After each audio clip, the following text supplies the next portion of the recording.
Welcome to my channel, my Showbiz Corner. Viewers, supporters, subscribers. Hello 18s! Pinunong Pablo, nahirapan di umano, subalit kunting adjustment lang naman sa linya ni Stel para sa kanilang kanta at performance.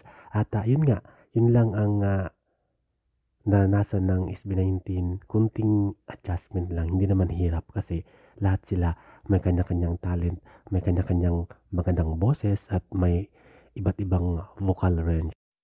Siguro need lang ng time para ma-practice palalo yung linya ni Stel. Yun lang at other than that, naitawid nila ang kanta at performance without Stel. Sabalit, namimiss nila si Stel at babalik na sa Pilipinas. Dagdag pa ni Pablo, nakaka-stress din dahil nasanay silang 5 sila. Sabalit ngayon 4 lang sila dahil marami silang routine na kailangan i-adjust o baguhin for the performance sa APAC 2024. Other than that, matagumpay at naitawid nila ang kanilang performance at marami ang nagkagusto. Nakaka-stress yung line distribution. Alam mo yun, parang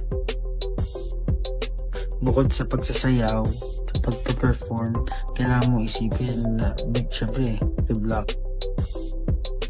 Yung new blockings, yung new lines, ano pa ba?